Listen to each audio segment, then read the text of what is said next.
Sports fans of Real Talk and Hoops Insight, stay in the game with NBA legend Sam Mitchell. Now you can show your love for the In the Game podcast with exclusive merch from the In the Game online store. Coffee cups, caps, grab bold t-shirts, cozy hoodies, sleek thermal drinking cups, and more. It's all with that signature Sam Mitchell swagger. Visit InTheGameStore.com today and get in the game with Sam Mitchell, because it's more than a show. It's a lifestyle on the In the Game Network.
Yo, what's up? This your boy, Home Team Brandon Leak. Always checking in with my homeboy, Naughty Dread. You got to listen to Naughty Dread till the day you're dead, and that way you make sure you get your information fed.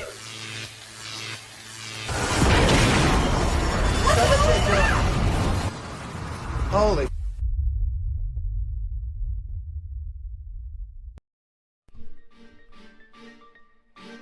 Cool it. Rockin'. Jude.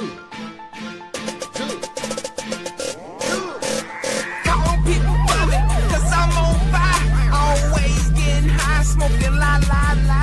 Big rims on my car, so I'm sitting in the sky. 3 bad bitches with me, that's my night.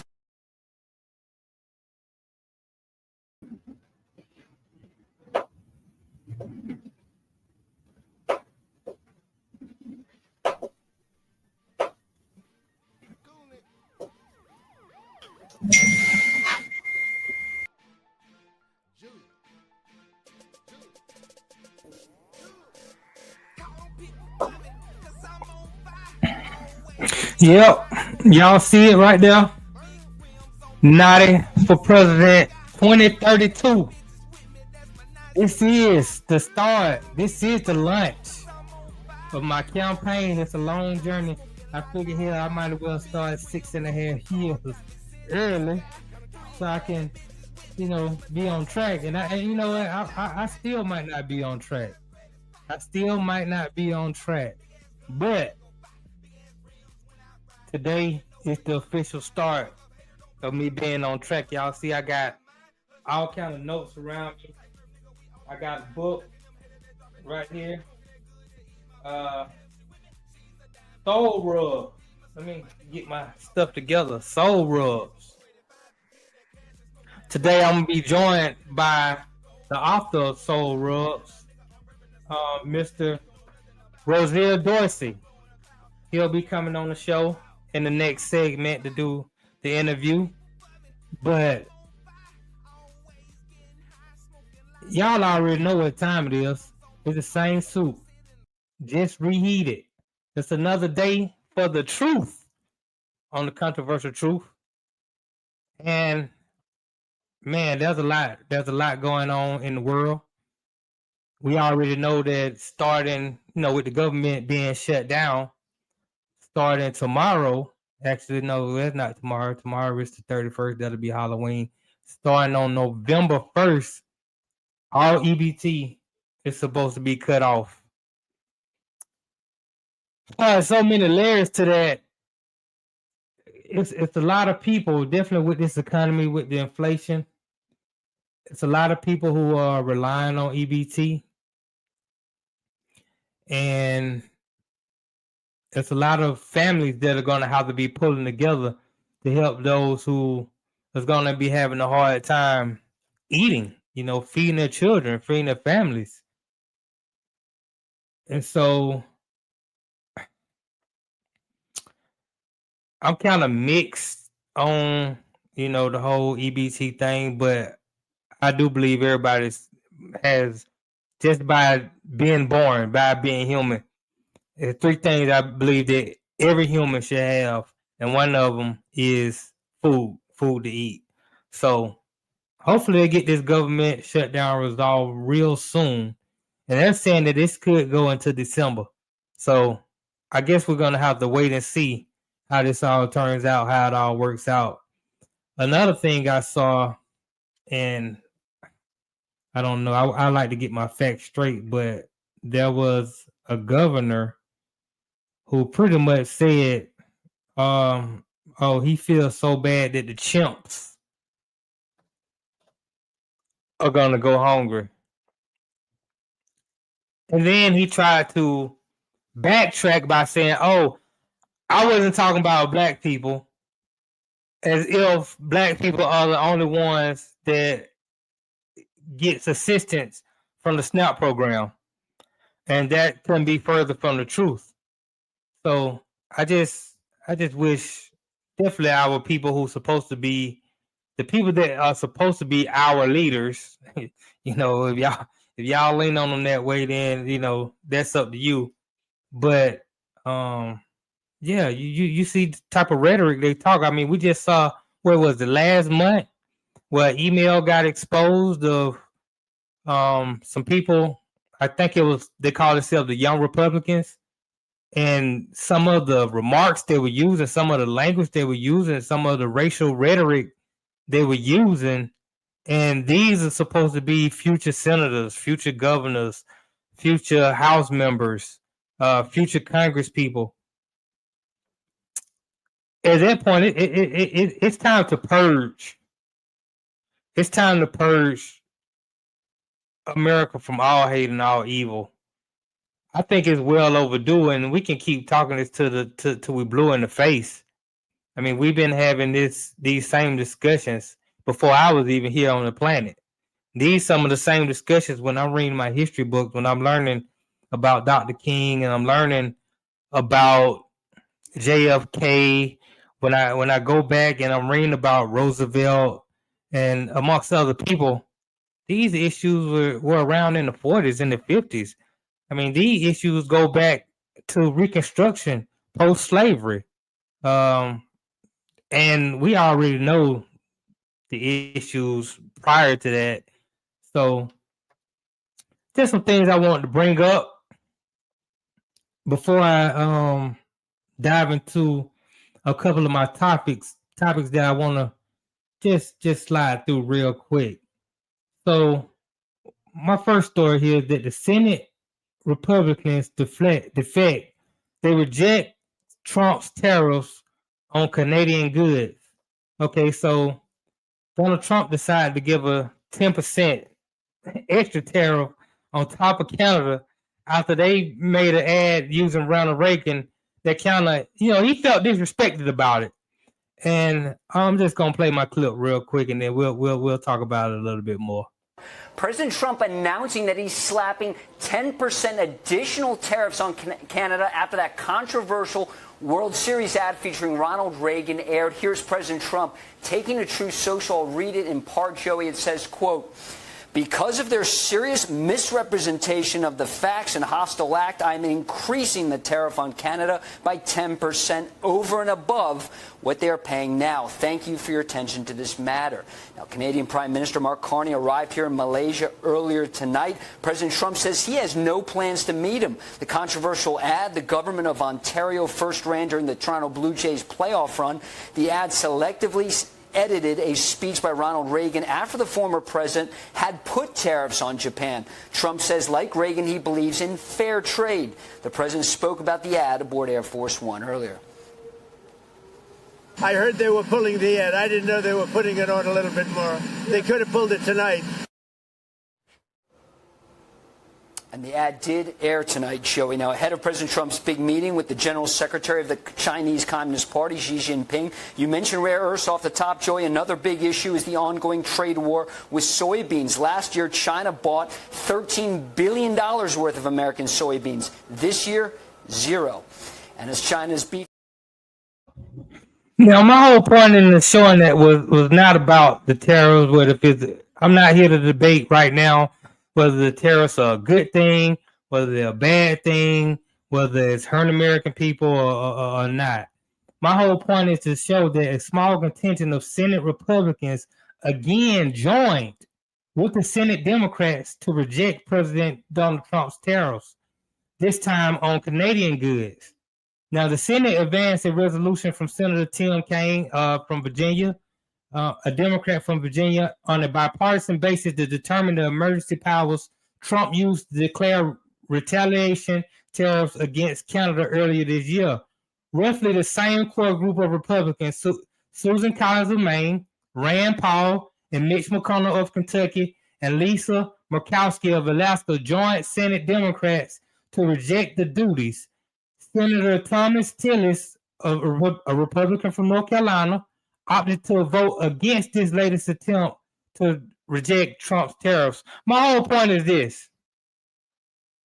Donald Trump does nothing by himself. It's so easy for a lot of people to always come and, they want to blame Trump for everything. Trump did this, Trump did this. Now, Trump might want to do a lot of things, but this is not a dictatorship that's being run by the United States of America. There's checks and balances that have to be made. And you can see right here, the Senate had to come together to reject this new tariff that Trump tried to put out. So when you see things happening and things that Trump does want, or things that are going by that you disagree with, you have to understand it wasn't one man who made that decision. This is why we always say, make sure that you vote locally. Those local votes are important. Make sure you going to vote for your senators, your congressmen. These are the people who are making decisions. The judges that you do get an opportunity to vote for, your councilmen. These are the people that are making the decisions. Donald Trump is not making all the decisions, people, but he has people who are in agreement with him. He has constituents out there who are going to vote and put people into place because they do want to see certain things done. So you have to understand that. My other point into bringing this story up is this. It seems like it seems like the Republicans and the Democrats can get together when they want to get together and make something happen. Right now, throughout the media, it just seems like the Democrats and the Republicans are so at odds with each other that they don't want to agree on much of anything. Henceforth, why we have the government shutdown right now. But this latest news report that I read shows that they are capable of getting in the room and deciding this is not what's going to be good for the American people, or this is going to be good for the American people, and they can come together and they can get things done. I think they need to do more of that instead of this war that's seemingly happening between them in the media, where one side is portraying the other side as evil and the other side is doing the same thing, and they're just not coming together for the sake of the American people. We gotta do something about that. I also just read another story that struck me that Trump. Let me get my stuff together. I gotta doing the one man today, but Trump directs Pentagon to match Russia and China in nuclear weapons testing. And the thing that was interesting about this article that I'm reading, and this is from The Guardian. Donald Trump has instructed the Pentagon to immediately start matching other nuclear powers in their testing of nuclear weapons, specifically citing Russia and China. This is and the thing that I'm looking for this part in this article that really got to me. Now, the last four nuclear tests by the U.S. codenamed Nevada was carried out on the 23rd of September, 1992, at what is now called the Nevada National Security Site. In response to Trump's post, Nevada Congresswoman Dina Titus posted on X, "Absolutely not. I'll be introducing legislation to put a stop to this." Now, what I was surprised by is the number of warheads that Russia's supposed to have. They're supposed to have over 5,000 nuclear warheads. And China also has over 5,000 nuclear warheads. And it just concerns me. Okay, here's the numbers right here.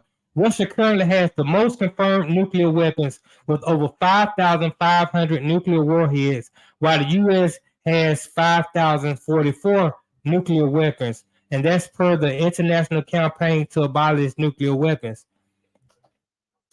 That just seems like a lot of nuclear weapons. And at a time where it seems like a lot of different countries, especially what we call the powers of the world, the Russias, the Chinas, the United States, a lot of them seem so on edge that it's almost scary to think about the possibilities of what could be coming right around the corner. And we don't know. Sometimes the media, it seems like they fabricate stories or they exaggerate the stories. But you hear about Trump meeting with Putin. He's disappointed in Putin. He's threatening with this or he's threatening with that. Putin is threatening with this. China this. At some point, it's possible that they could butt heads. And having that many nuclear warheads is that's just something that's concerning. Now, I was reading that Trump did put out a statement that I was reading that he would like to diffuse all this. He doesn't want to get into any type of war or nuclear contest. I must commend him, to some degree on what he has done in Israel, between Israel and Hamas, as far as quelling that war, coming to some sort of treaty, some sort of agreement. His works attempting to get the Russian war ended with Ukraine. So, with all the things that may be said about the guy, it seems like peace is at the forefront of his agenda when it comes to worldwide. Now, I was just reading a story earlier where the Pentagon orders National Guard to form forces for civil unrest. The Pentagon ordered state National Guard to form quick reaction forces, teams trained to respond to civil unrest across the country and ready to deploy by the start of next year. This is per multiple reports. The big picture is that the Trump administration has used the National Guard in unprecedented ways, supposedly targeting Democrat-led cities where the president alleges crime is rampant. Now, some of these cities are Chicago, Memphis, Portland, I've heard. Again, if sending the National Guard in, is that going too far? And some may argue that that's going too far, but at the same time, a lot of people have been begging that the government do something about the crime. We need some help with the crime. Apparently, the police forces that are in place, and we complain about the police all the time because we see all the brutality that's being done. We see innocent people getting killed by the police, and we want some sort of, I would say, justice. And we're not really trusting police. So don't get me wrong. I don't think you would necessarily trust the National Guard anymore. But at the same time, there's a lot of gang-related activities coming from citizens and immigrants that the people want to be quelled. What's the solution? It seems like we haven't come up with a solution. So now that the National Guard is being deployed to some of these cities, and I was seeing a guy. He's from Chicago actually, and I saw him on social media, and he was saying you can say what you want to say, but since the National Guard came in, a lot of these young kids who have these guns have been out of sight, out of mind. I don't know if it's the answer. I don't know if it's not, but I guess we'll see the reports by the end of December. If crime is going down, then it is what it is. You know, I can't really make my opinion yet until I get more facts on the details. Anyway, y'all chime in the comments. Y'all let me know what y'all think about, you know, some of the issues that I brought up, some of the stories that I read. I'm gonna go to a commercial break, and when I return, we're gonna talk the response mastery method with author. Some of everything I got it here in this book. He's a jack of all trades. I'll just put it like that. We're gonna talk to Mr. Roselle Dorsey Jr. about the response mastery method and what does that mean and what that can mean for you going forward. So y'all stay tuned right here on The Controversial Truth.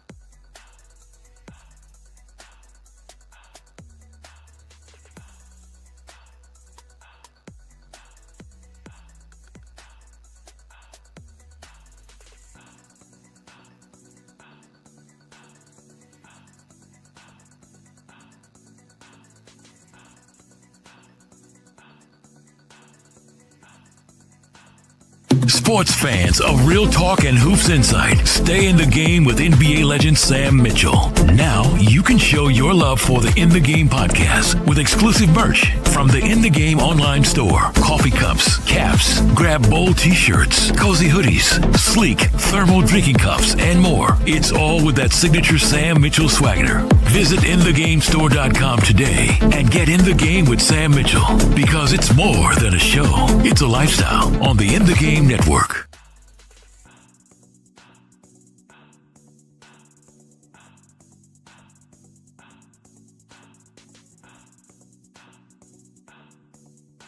President Trump announcing that he's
Dr. Rosier Dorsey. Yes, sir. So I have you here as Thank you. a former insurance claim adjuster, a school teacher for 17 and a half years, a school administrator for 17 and a half years. You hustled as a painter, a mason, a carpenter, a plumber, an electrician, a school bus driver, a taxi and limousine driver, a garbage collector, a tax preparer, a business owner, a driving instructor, and a DUI defense driving instructor, a regular jack of all trades, also an author of Stole Rugs, which I started reading last night, and I was inspired, man. I was inspired. Welcome to the show.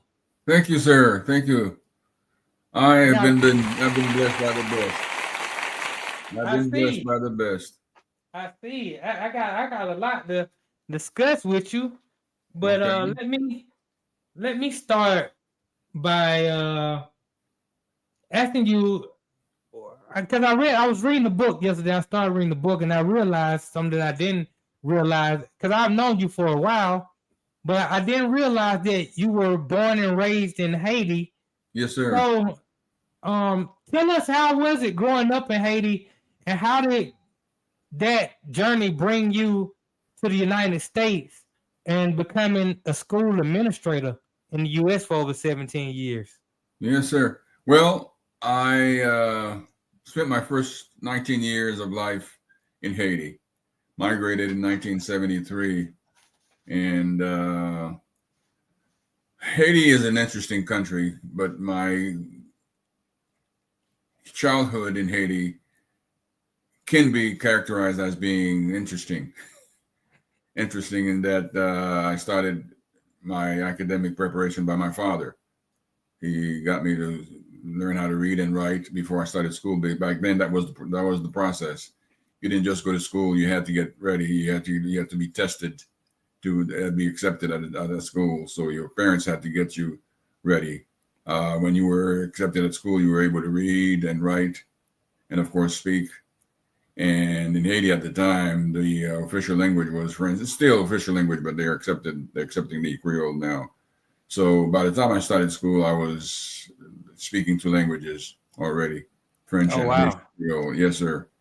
So it was interesting, but I do believe that it prepared me to go and in the world and accomplish what I've been able to accomplish, to serve how I've been able to serve. But I really attribute all that to the work of God, because God is a wonderful God who has done things in my life that are just miraculous, things that I can take credit for anything, because he's done marvelous things for me, and I know he has much more for me to do. So that's why I'm here. That's why I'm here. I don't think that I was put on this earth as an accident.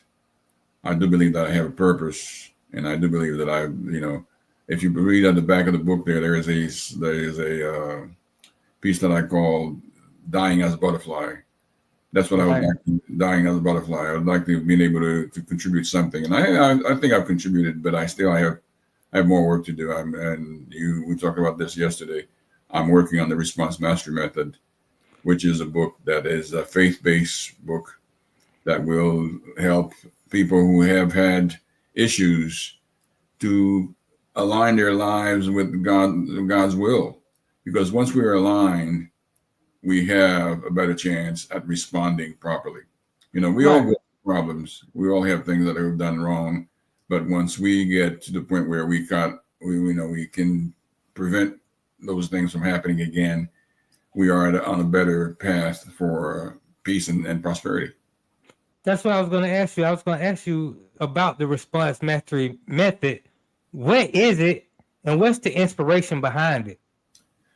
Well, what it is faith-based strategy that anyone can use to get their lives straight, to let their lives in order, to benefit from the promises of the Lord, which is peace and prosperity. We are all in the same position when it comes to the goodness of God. He loves all of us, and he gives us exactly what we need. And a lot of times we get a lot of things that we won't really want. But what we end up doing, of course, sometimes is move away from him. We think that we are responsible for our own things, and we are, and we're responsible for our actions. However, there are times when we need to really take a moment to praise him for what he's done. And when things are not going the way they should be going, analyze what we've done ourselves. Look at what happened with our lives, with all our life circumstances. Take a deep dive into understanding how can I align my life with the purpose of God. Once you align your life with God's purpose for you, you can't go wrong, because he is not going to lead us astray. He's not going to give us the wrong answers. He's going to support us all the time, and he's going to definitely give us the guidance that we need. Yeah, I was reading the prologue from the speech that I suppose that you're about to give real soon, and it was about Vernon, an ordained minister. Yes. And man, I mean, I was blown away because Vernon went through something that was very tragic. Yes. And he ended up turning that into, it was almost Job-like. He ended up turning that into something that could inspire other people. I mean, if you want to just touch on that for a second. Oh, yeah. Let me do that. Let me do that. In 2019, Vernon was ordained minister. Life was good for him, and he started working and getting involved with the church. And 6 years later, 2015, he was sitting at his desk and got a call from a neighbor. So you got to get home. Things are crazy here. We have ambulances, we have police cars, and I don't know exactly what's going on, but you need to come home. As Vernon got home, the front door was blocked with crime scene tape, yellow crime scene tape, and when he tried to push himself through, of course, he was stopped. And the supervisor came in and told him, he said, you know what, you don't want to get in there. This is so horrific. You don't want to go see. Finally, he explained to him, he says, your son apparently killed your wife, killed your daughter, and then killed himself. Being a Christian, Vernon said he knew he didn't need to be asking God why. All he did was turn up and ask, what's next, Lord? That response is the Christian response. When things happen, we know that there is no way that we can go forward unless we ask God for guidance. So he did exactly what he was supposed to be doing, turn over and get into his purpose. And in the church, he started writing a prayer every morning. And when he told me about this, I asked him, could I get on the list there? He sends it to his pastor and his pastor's wives and several other members. And I've been privileged to be receiving these prayers every morning. At 6 o'clock, the prayer comes in every morning. And I've been doing this for almost over a year now that I've been getting the prayer. And that prayer sets me up every morning to start my day on a good foot, which is on the side of the Lord. Every morning, this is a blessing. This is something that I was not looking for. I didn't know. I wouldn't even know how to look for it. We were just, Burton, by the way, is a bowler. We're bowling one Friday, and then we started talking about this. And when he shared this with me, I said, this is something that Christians should understand, that we are not here by mistakes. We are here to really align our lives with the will of God, with the purpose. And Vernon found his purpose, and I know that everyone can find their purposes in life. But the way to do it is to get the right response. We cannot, we cannot blame anyone if they go crazy. We cannot blame anyone if they get really upset for something that like this to happen. Your son killed your wife, and your whole life turns upside down in 1 minute. Many of us would probably just go crazy. And I really don't know how I would respond. I don't think I would have the response that Vernon had. But as an angel, he is now changing my life. And I hope that I can help other people change their lives through seeing their responses with the lens of a Christian. I was speaking to you yesterday, and you mentioned the 30-day spiritual alignment. Could you go a little bit That's more into that's a that? quest. That's a quest that will, for clarity. Change doesn't happen. People who have had problems don't turn around and change overnight. Most psychologists agree that to have lasting and dramatic change, you need at least 30 days. We have a concept in the response master method called H2H, habit to habit exchange, meaning that you have to get into a habit of living like a Christian. And one of the things that I suggest, and I've been doing it, is get up every morning on the right side of the Lord with prayer, with meditation, with praising, with glorifying the name of God. And when that happens, you feel the difference. You feel the difference that your life now, of course, is going to get on the path that you have been ordained to get on. Now, that doesn't mean that bad things will happen. When bad things do happen, you'll have a better weapon. You'll have a better way of approaching them. Because the way we approach problems in life, of course, matters. The way we approach things in life matters. And Christians like Vernon, Christians like myself, need to be out there telling folks that there is a way to do it right. Now, of course, 30 days is a long time. What happens if you have something to respond to right away? Let's say tomorrow. Let's say right now, as you get out of the studio, how would you respond to something that you didn't expect? For example, you get into a highway and someone cuts you off. How do you respond? Well, what we propose is something called pause. The P for pause is stop, pause. Quick prayer. Lord, guide me. We don't need to have a sermon to speak to God. I was explaining this to somebody the other day, and he said, well, how do you know that you're speaking to God? Well, you got to get in the habit of doing it. When you get in the habit of doing it, it becomes almost second nature. You recognize your voice, you recognize, and you recognize his. People say, well, I can't hear. I can hear God's voice. Well, you're not going to hear a thunderous, it's a CNN type of voice. I've not heard that, but I've heard God's voice in many, many, many ways. Like this morning, I got up and went through the reading of the Bible. I read the Bible every morning. I get up at 6 o'clock and read the Bible. After I read the Psalm 5, I wrote down my prayer, and something came to me. Is that I need to get on the first name basis with God. And I asked someone, do you know what God's first name is? The answer is my God. In my country of Haiti, that's the way we call God. We call him Bon Dieu, my God, Mon Dieu, Mon Dieu. Oh, My okay. God. So first name basis with God is my. I have this God just for me, and he made me just the way he wanted me to be. And when I'm praying, I said, my God, I know I'm speaking with a friend. I'm speaking with the Savior. I'm speaking with the Redeemer. I'm speaking with someone who is listening. And when you get into practice of speaking to God, you get to hear him. You get to understand. You get to feel certain things. This is where the Soul Rub book comes from. The title Soul Rub. There's this feeling that you get that you're in the presence of the Lord. When you're in the presence of God, this is not something you can deny. This is not something you can fake. You either know it, yes, Soul Rub, yes, sir.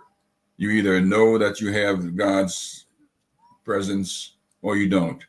And when you start getting in the habit of doing that, it becomes evident that this is different. This is not something that the world can give you. Only God can give you that. Well, when you spoke about a reaction or a response to something that happens unexpectedly, and it may be a negative, something that you won't find as positive, negative, somebody cutting you off was the example that you gave. And I was reading in the prologue that for many of us, the problem is we react instead of respond. Responding, yes, sir. Yes. Can you tell us the difference Sure. between And yes, there's a reacting difference. and responding? Yes, there's a difference. Reacting is a physical action. We panic and we do something without taking the time to stop, pray, Bring God into the fold. Bring God into that discussion there, into that situation. And it takes a second to simply, Lord, guide me. It takes a quick second before we get upset, before we respond in a way that could aggravate the situation. So the second part of pause, of course, is to prevent any other problem. You cannot get into a hole. And when they used to tell me in the Army, when you get in the hole, you don't keep digging to make it worse. You got to try to get out. So to try to get out, you got to prevent any other problems from happening. So if someone cuts me off, I'm not going to chase them. I'm not going to get into a situation where we may end up with a gunfight. That's not what I want. I want the resolution. And at this point here, peace, after asking God to give me the guidance, usually is what comes with me. It's peace. The Lord says, hey, this is not something for you to go crazy about. Just let the fool go. When you start getting close to the point where you are praying all day long, like Vernon, he prays, he says, throughout the day, you understand that the Lord is not going to put you in a position where you're going to hurt yourself or hurt somebody else. And that is the way we respond. And responding is to think, analyze the situation. It takes a quick second to analyze the situation. Someone cut me off. Okay, what's the trigger? And is it my pride? What am I being upset about? What am I being upset about? If you ask that question, logically you get to understanding this is not a big deal. Now, of course, there are problems that are bigger than just someone cutting you off. There are things that will come at you. I was saying to somebody, we've heard the saying that when life gives you lemon, you make lemonade. But what do you do when it's the brown stuff? What do you do with it? There's stuff in life that's just tough. We have a lot of folks who are suffering right now. I was in Australia about February in a public restroom, and I saw a sign that says 47% of Australians are suffering from mental illness. I read something recently that somebody mentioned that in the United States, 85%. We're accepting that we have all kinds of issues, and maybe they used to be around that we're not talking about. We're now talking about them. For whatever reason, we've accepted that this is something that is a problem, and it's a good thing because mental illness is a big issue. I was doing a presentation and I mentioned that, and I said, the way I see it, yes, there are bad things, but there are also some good things in life. One young lady who raised her hand and she said, have you been out there? I said, yeah, I've been out there. She said, well, it's all bad. I said, well, how do we stop that then? How do we get better?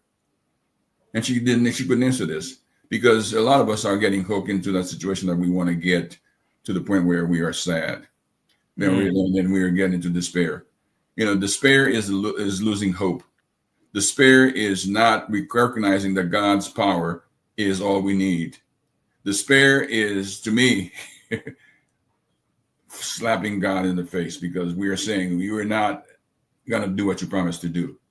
Right. So I cannot despair. I tell folks, I tell the joke that I can't complain. I can't despair. Being from Haiti, I have all the reason I could explain, that I had a rough, I didn't have a rough upbringing. I didn't have any water, running water or any of those things that you would consider common in anybody's house here in the United States. And I didn't have a refrigerator. We brought water from the public fountain they had there, and we saved in the big 50-gallon barrel, and that's what we use. But I had a great life because God was always there. I ate every day. Right. I grew up to be 6'3". We had a house. Our family was big. We were 8 children, and my parents worked. My father passed away early, and things got complicated. But we had the basic, and we all got educated. Everybody went to school. Everybody got a chance to get out of there, and we're doing well. In fact, one of the reasons why I'm still working, trying to get some things done, is because I have a Cross Bearers organization that's looking into helping. We've been helping a private school in Haiti with children's tuition, and we want to expand that. We are getting the business set up. We are looking for board members now to help us get this going. We have some friends who have been on the board in there for a couple of days with me. The problem is, of course, in Haiti, things are not easy. It's not easy to get somebody to get into helping others, because although we have a very small country, Haiti has been known as the capital of the NGOs. That's non-governmental organizations. Mm-hmm. We have a lot of organizations that are in Haiti getting money. They used to get a lot of money from the U.S., from other places, but the problems are not being solved. We were going to get on board with a group of folks who are directing the rural schools. The guy shared with me that there are 334 rural schools. However, the situations are so bad, it's primitive, just outside with a roof and kind of a few pieces of wood. The kids are sitting right there on the piece. And if I show you a picture, you would definitely see this is not where it should be. And when I ask him, what's the plan? Well, we just need some help. We need, well, okay, how have you been surviving all these years doing this and never really brought the point that you need to change, you need to stop this? Well, the reason that he didn't want to stop it, because this is the tug that he gets on everybody's heart. When they see this, they want to provide the money. And he has a big staff. And I said, who's paying these people? He didn't want to answer this. How are they surviving themselves, the folks who are running this? Well, they're surviving from government money. They're surviving from NGOs money. And they're not even seeing this is not something that God would want us to do. We would not want to be in a position where we continue to use children to make money, to make ourselves better. So I continue to really have hope that things will happen, because I do believe that the Lord has a reason for me to get involved in this. Right. I'm reading, last night I was reading your book, Soul Rub, and there's some that struck me and I underlined it. It says, we are not human beings having a spiritual experience. We are spirits having a human experience. I thought that was very interesting and very telling, because my mindset is already in the same alignment. So that's not my saying. That's not mine though. I borrowed it from according to Father Stu. Yes. Right, yeah, give him credit for it. Yes. That's the quote.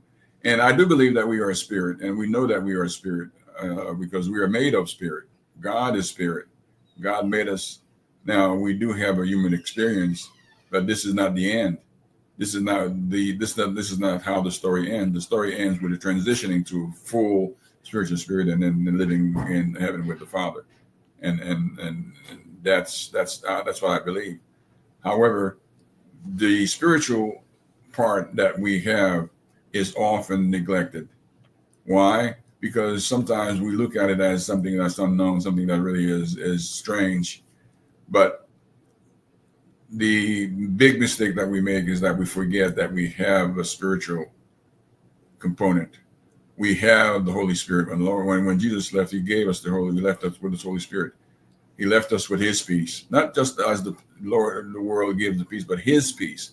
We are entitled, we are ordained to have peace and prosperity, not because we have done something great, but because we have been redeemed. Because the Lord loves us so much that God sent us his only Son to give us the template for a life that is prosperous and, of course, peaceful. So we're not alone here. We're not alone. We do have something that we can use, and a lot of times, unfortunately, the first thing we do is get to ourselves, thinking that we should be the ones taking care of business, where we could simply turn in the word and say, Lord, Holy Spirit, guide me. And he will, because that's his job. That's his job. He's a comforter. He is a guidance. He's Mark Twain said that human beings are the only animals that can blush. And the reason he says that is because when we make mistakes, when we do something stupid, when we lie, there's a spirit inside of us that says, hey, you know that was wrong, don't you?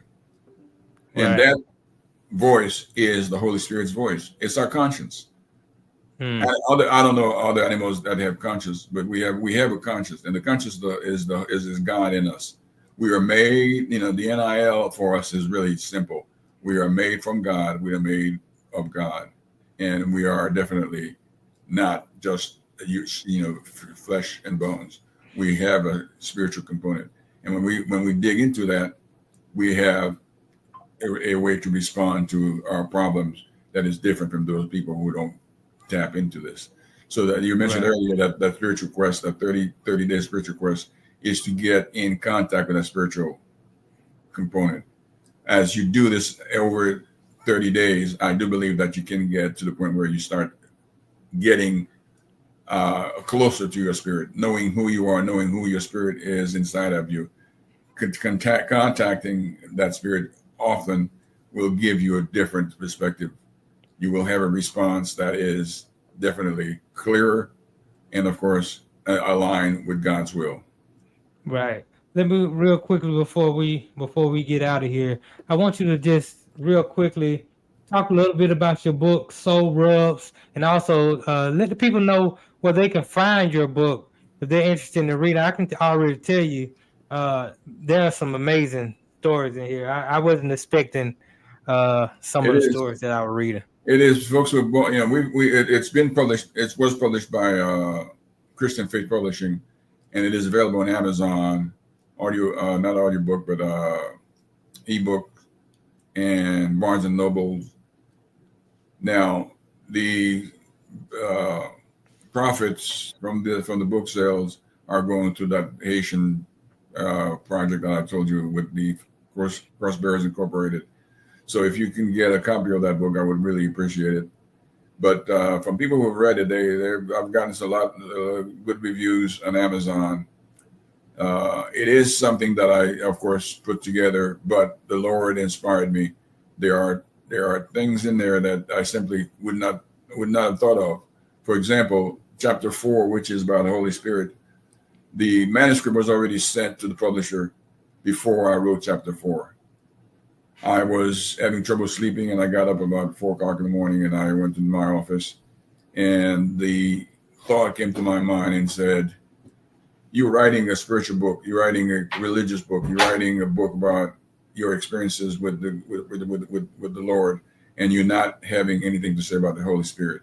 So I sat down there, and about 8 hours later, I had almost 20 pages of this chapter 4. And I called the folks and I said, I have to amend my my manuscript. I'm going to add a whole chapter.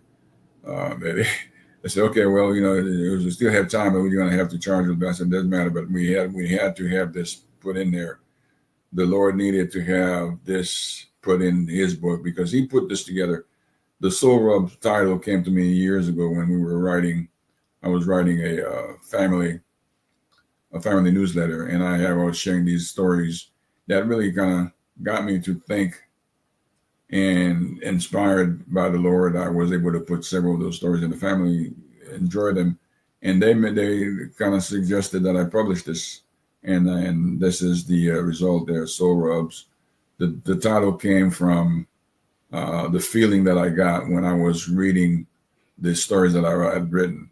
You get the feeling that the Lord is massaging your soul. You get the feeling that you're getting a contact that is not normal, is a spiritual contact. Right. Before I let you go, and y'all make sure y'all go get that Soul Rubs book. I can already tell you, the testimonies are just amazing. I mean, if you want to just be inspired, to never give up, to believe in God, then this book, it definitely will take you there to allow you to. There's something you were saying in the book about just not hearing it, but seeing it, and just having to being a witness, like almost as if you're there to testify for it. I just thought that was amazing. Now, you might have seen when I was coming on that I have this 90 for President of the United States of America 2032. Now, I've never held any office, any political office But that's like my rhino. That's my focus is by 2032 to be as high up as possible to possibly run for the president of the United States.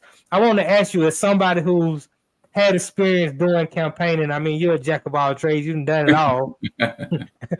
What advice might you give me to somebody who's never held any political office, who never held any office? Where should I start on my journey? Well, the top. Very first thing I would say is get with someone who is in the game. Now, the game, a lot of folks don't understand. The game is run by machines. Okay, there's not one person who can run for anything by himself and win. Can't do it. You have to get in the game because there are two major parties, and they can raise money for you. They can put you in a position to win, but these folks will give you all you need to know. And of course, they will give you the knowledge that you don't have right now, that this is not a game. Politics is very serious business in the United States. So I would say find something small, I don't know what your affiliation, if it's Republican or Democrats, there are, of course, people who are in Georgia who can lead you on. There are meetings that are held with both parties. Even the Libertarians have some representatives, and they can get you to first of all understand and see where there is a possibility of getting in. Usually, local offices, the easiest ones I've heard would be to run for a school board or something local that will get your foot in the game. There is, of course, 7 years to your presidential run there in 32. That's plenty of time to get in the game. However, as you probably know, it will take some name recognition. It will take a lot of money for you to raise yourself to that national level. But on the local level, you won't need that much money. You won't need that much recognition. You will need local recognition. You will need to be involved. And you will need to have a platform, of course. You'll need to have something that's going to come in. If you're coming into for example, into the education arena where you want to run for a school board, you will first find out, okay, and go to a school board meeting and find out who is about to get off, who's vulnerable, what district are you in, which group would you be serving, and which schools would you be under your district there, and find out if there is something that is a problem, how can you fix it? Politicians, of course, have a bad name. Not too many people trust politicians, but they do serve a purpose. What they do, they find answers to many of our problems. They fix some stuff. They missed a lot of stuff also, don't get me wrong, but they fix some stuff. They come up, and the folks who do their job properly, what they do, they find a way to get problems solved, not to really stay in office. There are some who just decide that's all they want to do for the rest of their lives. So they keep us hanging on, and they keep problems. And a lot of times they don't want to solve problems. They just want to be repeating the same problem, so they can just have a cry to get folks to vote for them every 4 years, or every 2 years, or every 6 years, whenever. But there are those who do, and there are some good ones who have done some magnificent things, who have changed our world. We cannot really live without them. I wish we would get rid of the bad ones, but the bad ones are part of the entire process.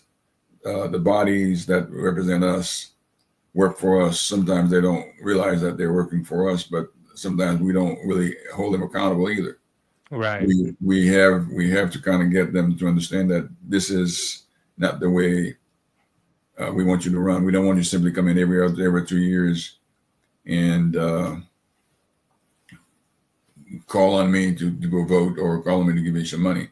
What have you done? We have some local positions here, and right now there's a small, I don't know if it's a small, you would call it small, but the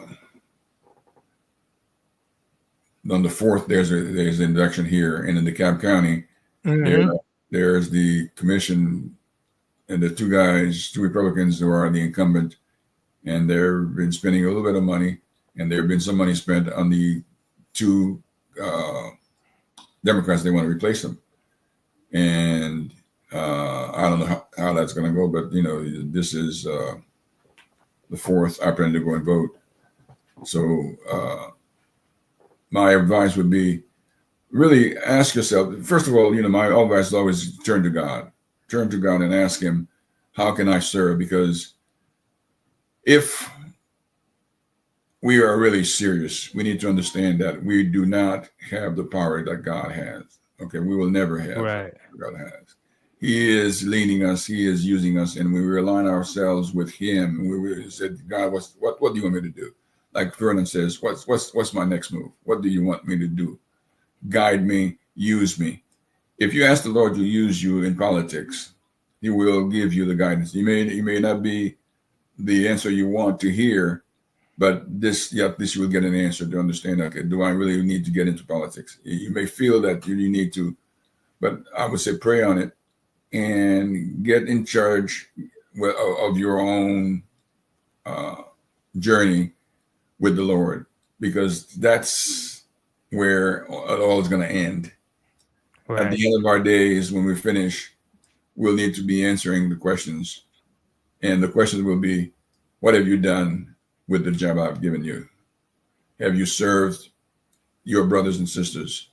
Have you fulfilled your purpose? What have you done? Now, I appreciate that you're motivated to get into politics, because there's a lot of good service that people do get from good politicians. But there are other ways that you're already serving. That podcast, of course, is helping folks get the news out, understanding, and get them thinking about things. So, again, ask the Lord to guide you to see if this is what he wants you to do. He'll give you the answers once you ask, and once you ask and you get talking, when you get to talking with him on a regular basis. We are asked to pray incessantly. We are all day long. And it doesn't have to be a long sermon. We don't have to really have a 15-minute prayer. We just simply say, Lord, give me a sign, Lord. Right. Help me find somebody who can guide me through this. Help me find someone who will give me the knowledge that I don't have. And there are folks out there who will be able to, to invite you to a meeting and sit you down and give you all the information that you need. Right. Well, I appreciate it. Those were some sage words coming from you. I appreciate it. I appreciate you coming on the show today to just, man, I think there's a lot that can come from this. I think there's a lot that people can get from this. So, definitely in these times right now, to just stay grounded and to seek answers from the Lord, just to seek answers from God, and not give up, and understand that you're not by yourself. You always have somebody who's walking that path with you. So we really appreciate you coming on today. We appreciate you. Thank you, sir. Yeah, so I'm gonna have to get you back, man, because there's a lot of I could have talked to you for another 30 minutes or an hour. The show ain't that long, but there are other things that I could have dissected today that we didn't have time to get into. But I really appreciate you stopping by and you giving us that great word. Once again, people, go to Amazon and get Soul Love, Roger Dorsey. We appreciate you. Right. And I'll be back after the break to close up the show and give my parting thoughts. So y'all stay tuned right here on The Controversial Truth with your boy Naughty. Stay tuned.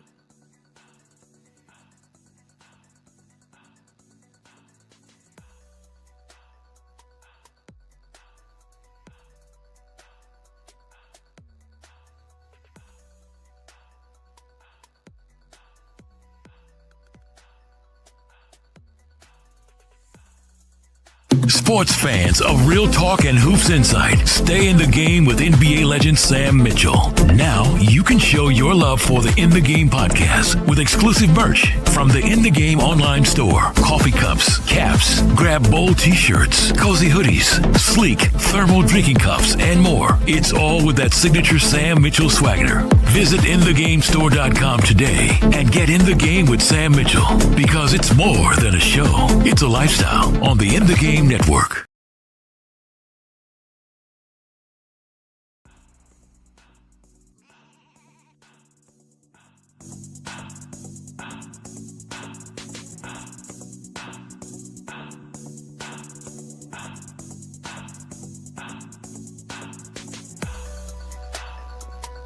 Yes, sir, I'm back. Want to let y'all know that on Mondays, tune in to the Raw Side of Things with comedian Sir Bam Bam. This week's guest is gonna be. Hold on, I got the information right here. I just don't want to get her name wrong, because you know how these comedians be. Sometimes they'll get on here and they'll embarrass you if you got it wrong. But we have a comedian coming on, the lady that's very funny. I don't want to get her name wrong. That's the only reason why. And we had Love on here, but we got Miss Wall Street. I saw Miss Wall Street perform about 2 years ago, and she was very hilarious. So Miss Wall Street will be on the Raw Side of Things on Monday at 1 o'clock. So y'all make sure y'all stay tuned to that. We had Love on last week. Very hilarious comedian out of Atlanta.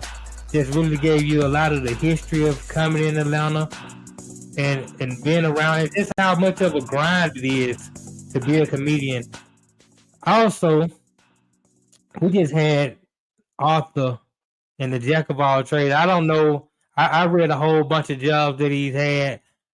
I think I might have named every profession that I know.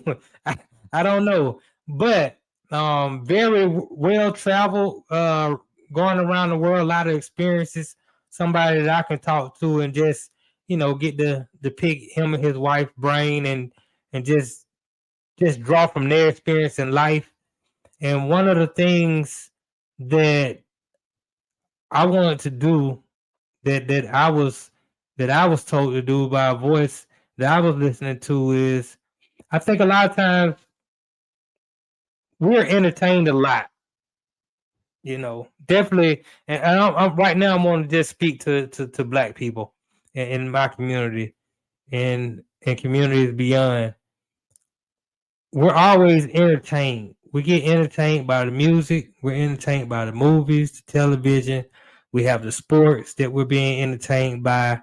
It's just a constant entertainment. And as Mr. Dorsey just stated, which was right on time, politics is a very serious game here in the United States of America. And a lot of us don't pay attention to it close enough. Now, don't get me wrong. Anybody who knows me, I'm sort of a rebel. I'm sort of anti. A lot of times I've been growing up anti-government, but at the same time I understand that this is the United States of America. This is where we live, and that there is a game that's being played that we're gonna need to know the rules to. If you don't know the rules to the game, then you can't have any sort of strategy. You can't even you don't know what your next step is gonna be. And a lot of us are ignorant when it comes to a lot of things, politics. On the last show I did called The No Show, we would give you the commandments. We would let you know what the first commandment is, what the second commandment is. All this was the third, fourth, all the way up. I think we stopped at like 14. But the whole point is, and I'm going to continue doing that on this show, but the whole point is for you to know your rights. So you can know what the laws are, so you can have some history on where they're coming from, so you can have an idea of what might be outdated, what might need to be updated, what kind of change that we're able to make as a people. Because once again, as Mr. Dorsey pointed out, the politicians, they work for us. And we always got to remember that. We got to hold their feet to the fire. I live in DeKalb County in Georgia, and we have town hall meetings every other week, every month or so. And a lot of times when I'm going to these town hall meetings, I find that I'm the youngest person there, and it's a lot more elderly people there. But when you're not there, you don't have a voice. So you have other people speaking for you. You have other people determining what's going to happen with your tax dollars and the things of that nature. And then we sit around and we're entertained by this music, by this TV, by these sports, which is okay. You know, every now and again you want to escape from your reality. I get it, but you turn around and you complain when things are going awry in your life. When you don't understand why the mortgage is up, you don't understand why the electric is up, why the water has escalated, why the EBT is being cut off. You complain about it, but you also have to understand you were so busy, caught up in things that doesn't pertain to you, that you ignored the things that were pertaining to you, that were your responsibility, and then you don't want to hold account. You don't want to take accountability for you being ignorant and not having a voice when you have a voice, but you failed to use it because you want to spend all your time talking about what Cardi B is doing, or what Lamar Jackson is doing, or what the NFL is doing, the gambling. Okay, I get it, but at some point we have to take a step back and we have to focus on the things that are important to us in our community, in our families first. I was talking to a lady a couple months ago, and I said, I get it. You know, a lot of us are busy. We have work to do. We have to be here and there. It's hard to make some of these town hall meetings. It's hard to really get involved. But that's where family comes in my opinion. There were a time where we would get together as a family on Sundays or every other month or every month, just pick a day, and we would all get together and we would talk and we would eat food and we would fellowship together. And that time is a time where you can have one or two people from the family that is going to these town hall meetings, that is getting this information. And at that time, they can share with the family the information that they're gathering. And then as a family, we can decide, okay, how do we want to move forward with the information that we have? What do we need to do with the information that we have to make the change that we see fit for ourselves and our community? We have to get back to that. Right now, everybody is so spread out as an individual that we really have no power, or not the same power that we would have if we would come together and have a fist and start punching. So that's something to just think about to everybody out there. Let's get the families back together. Let's start having family outings and being around your family, being around your loved ones, and out of everybody in your family, we just need one or two people to be involved and to have this information so they can bring it back to the whole group. And as a group, we can decide what we need to do as a family, what we need to do as a community, and we can let that grow out, and we can start having a say-so in some of the things that we often complain about but do nothing about. So those are my final words. That's what I got for you. And as Mr. Dorsey just told me, I got a long road to 2032. I got a long road. So today is the start of my journey. I agree that I need to listen. I need to listen to the Most High. I need to understand what is it that I've been called to do to help my community, to help my family, to help my friends have change and move forward in the United States of America and beyond. So until next time, I appreciate everybody from being here. Make sure again, Soul Rubs by Roseville Dorsey. Go check that out. Be inspired. You know, if it can help you, if it can help a family member, if it can just help one person, that'll be an amazing thing. I appreciate you. And until next time, the truth shall suffice. Peace.